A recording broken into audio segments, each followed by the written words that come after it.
then to education. Peter.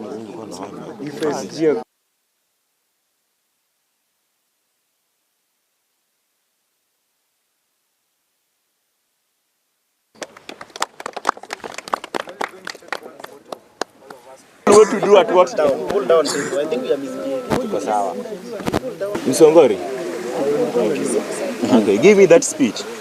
I would like to start my statement by picking up from the second last sentence of my last social media post. It's a statement from our national anthem. May we dwell in unity, peace, and liberty. Unity is what these 47 presidents of county student associations representing 100,000 plus young people from our TVETs, colleges, and universities have demonstrated today by coming together. What is unique about these groups is that they have created systems and structures that combine national and county governments, all the way from having ward reps, constituency reps, cabinet secretaries, and these presidents. They are challenging themselves to understand how leadership and governance works, because in the next few years, they are the next MPs, the next CEOs, the next founders of organizations. Each one of these young people has put behind their own individual ambitions and desires to combat challenges facing their counties, such as quality education, arts, sports and talent promotion, mentorship, and the like. They are organized and have come together with one accord, in common bond, united. I know this because I have interacted and worked with some of you for the past year or so, and I'm very proud of your achievements thus far. Peace is something that has been far from us in recent days.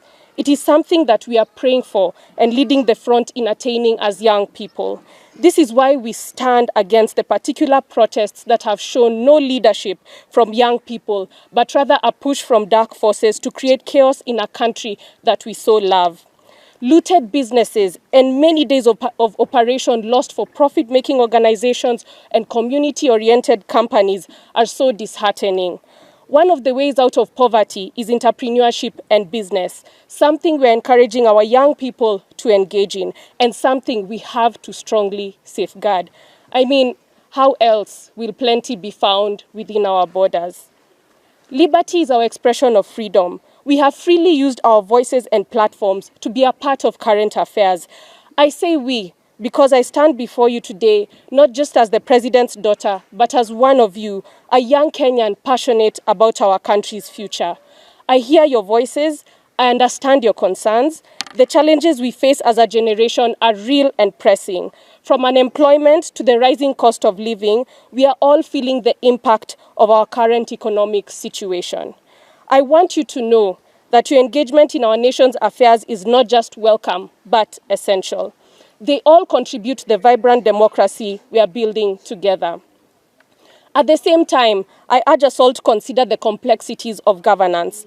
Solutions that seem simple often have far-reaching consequences we might not immediately see.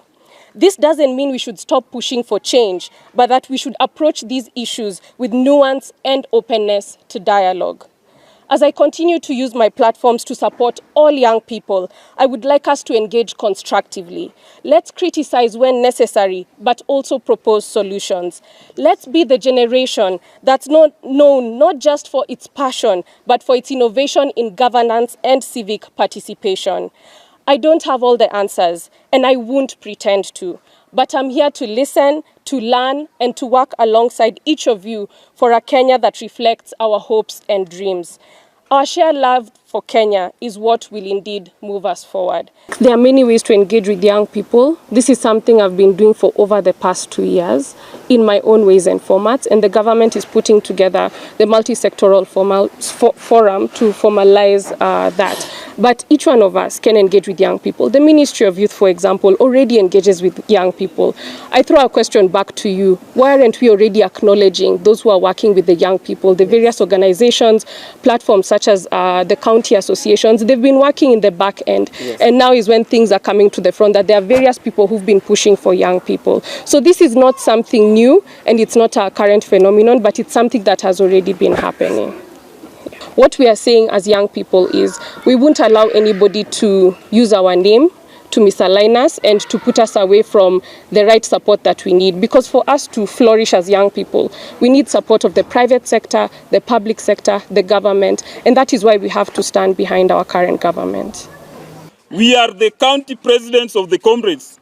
We, the county president of the comrades, have seen our members being dubbed as faceless, tribeless, and fearless. But they are equally not leaderless, reckless, and structureless. That being said, we have agreed on the following. We have accepted and welcomed the National Dialogue Forum proposed by His Excellency the President. We appreciate our President for taking the issues of the comrades with such genuine gravity and seriousness, and for that reason, we accept dialogue and remain available to engage over long term.